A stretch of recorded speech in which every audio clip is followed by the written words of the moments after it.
Le lignite et le charbon sont des roches sédimentaires fossiles formées à partir de matières organiques végétales qui se sont accumulées dans des environnements humides et marécageux. Cela nécessite la présence d'une source importante de matière végétale et l'absence d'oxygène, afin que cette matière soit préservée. Ensuite, elle doit être enfouie sous des couches de sédiments, ce qui provoque une élévation de la température et de la pression et permet la transformation des végétaux en lignite, puis en houille, l'étape ultime étant l'anthracite. L'histoire du charbon en Aquitaine est ancienne.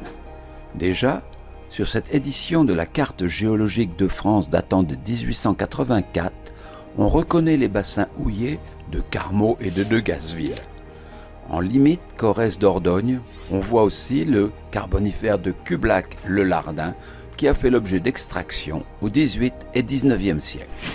Les lignites et charbons d'Aquitaine se sont formés à différentes époques géologiques, au tertiaire, au secondaire et au primaire.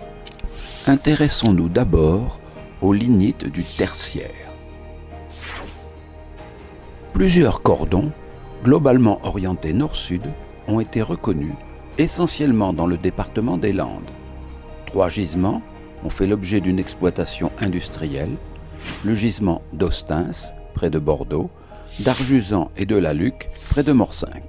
Le premier gisement exploité, dès le XVIIIe siècle, a été celui de la Luc, au nord de Dax.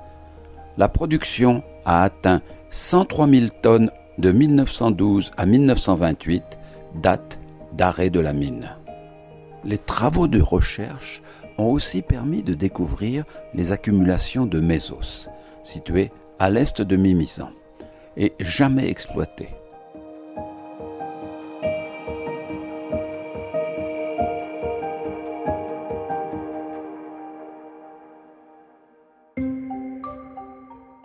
Nous sommes ici à un endroit intéressant du fait de la présence d'une grosse couche de lignite bien visible. Ce lignite s'est formé il y a environ 11 à 7 millions d'années dans un vaste delta qui occupait cette région. Mais en fait, le lignite est plutôt brun, d'où son nom allemand, le Braunkohle. Ici, nous pouvons voir plusieurs types de formations. Nous observons des troncs en place, donc des souches en position de vie, et une masse compacte qui est pourtant très variée quand on se rapproche. On peut y distinguer des différentes couches d'épaisseur centimétrique ou millimétrique qui correspondent probablement à des dépôts annuels. L'État décide donc d'exploiter cette ressource et de construire la première centrale thermique au lignite de France. Les travaux d'aménagement durent 2 ans et consistent à ériger des infrastructures afin de pouvoir extraire le lignite sur place. En 1932, l'exploitation peut commencer. Le lignite est extrait par un pont extracteur métallique muni de roues et de bras, qui circule sur le sol par des chemins de roulement.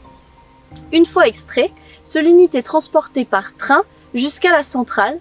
Pour résumer, les lignites sont brûlés dans des chaudières. Ces chaudières sont traversées par des tubes remplis d'eau. Cette eau circule et au contact de la chaleur est transformée en vapeur. Cette vapeur sous pression va entraîner le mouvement de turbines. Ces turbines sont reliées à un alternateur et cela permet la production d'énergie de 6000 volts à 50 Hz. D'après Jacques Dumas, directeur de l'exploitation, bien que le pouvoir calorifique du lignite soit faible, Austins a été très rentable, car le gisement était à faible profondeur, entre 1 et 5 mètres, et car l'usine a pu être construite dans le voisinage immédiat de la mine et à proximité de Bordeaux, ce qui favorisait la vente de l'électricité. Austins a été exploité jusqu'en 1964 et en 32 ans a produit 15 millions de tonnes de lignite. Dans les années 50, la centrale d'Austins fournissait 2% des besoins nationaux en électricité. Au total, Austins a produit 2,3 TWh d'électricité. Mais le gisement s'épuisait et les recherches d'extension sont restées vaines.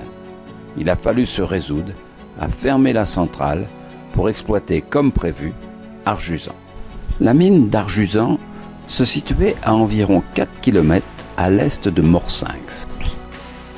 C'est en 1956 que l'EDF décida la mise en exploitation du lignite et décida de la construction d'une centrale électrique. Le chantier était conduit par 2 excavateurs à roupelle qui enlevaient les mortérins au rythme d'environ 2000 tonnes à l'heure. Ensuite, 2 dragues à godet enlevaient la couche de lignite au rythme de 500 tonnes à l'heure. Dès 1964, la puissance de la centrale atteint 250 MW. Pendant les 32 années d'exploitation du site, de 1960 à 1992, 38 millions de tonnes de lignite ont été extraites pour un tonnage de plus de 600 millions de tonnes de mortérins. Le lignite d'Arjusan n'a pas un pouvoir calorifique plus élevé que celui d'Austins. Des progrès techniques considérables ont été réalisés dans la construction des centrales thermiques. À Austins, 3,5 kg de lignite étaient nécessaires pour produire 1 kWh. À Arjusan, 1,7 kg suffisent. La centrale a été démantelée entre 1994 et 1996. Tous les bâtiments ont été démolis et le site est revenu à la nature. Venons-en maintenant aux lignites de l'ère secondaire. Ils sont présents dans le Sarladais et dans les Landes. Les lignites du Sarladais n'ont donné lieu qu'à de très petites mines, exploitées artisanalement au XIXe et XXe siècle. Elles ont produit un peu plus de 200 000 tonnes de lignite. 2 secteurs ont été exploités, la Serre, à environ 23 km au nord de Sarlat, jusqu'en 1953, et la Chapelle-Péchaud, à environ 11 km au sud-ouest de Sarlat, jusqu'en 1963. À Saint-Lon-les-Mines, dans les Landes, il existe un lignite très évolué de l'ère secondaire, plus précisément de l'époque albienne, âgé d'environ 100 millions d'années. Il a été exploité par intermittence au XIXe siècle, puis de 1916 à 1925 et enfin de 1941 à 1949. Les tonnages extraits sont inférieurs à 100 000 tonnes au total. Passons maintenant au charbon du primaire. Le charbon est connu dans le bassin aquitain au sens géologique du terme, en Dordogne, Corrèze, Tarn et Aveyron. Les sites de Cublac et le Lardin, respectivement en Corrèze et Dordogne, ont été exploités dès la fin du XVIIIe et au XIXe siècle. 100 000 tonnes ont été produites. Le bassin houiller du Tarn, situé au nord d'Albi, à Carmaux, a été connu depuis le Moyen Âge. Mais l'exploitation industrielle a débuté à la fin du XVIIIe et prend toute son importance au XXe siècle. On estime sa production à 100 millions de tonnes. Le bassin houiller de l'Aveyron peut être divisé en 2 parties. Le bassin du détroit de Rodez, exploité au XIXe et début du XXe siècle, il a produit environ 3 millions de tonnes. Le bassin houiller de Decazeville, exploité dès 1892, on estime que 110 millions de tonnes ont été produites. Tous ces bassins ont permis le développement d'industries locales au XIXe siècle. En guise de conclusion, les mines de lignite des Landes ont produit plus de 50 millions de tonnes qui ont permis la production d'environ 20 TWh d'électricité. En 2 siècles, on a extrait de l'ordre de 250 millions de tonnes de charbon, ce qui représente l'équivalent de 500 TWh d'électricité, soit la production annuelle française d'aujourd'hui. Le charbon est une énergie fossile qui fournit encore aujourd'hui environ 30% de l'énergie consommée dans le monde. Ses avantages, il est très répandu, les réserves sont importantes, il est très compétitif et il est facilement transportable.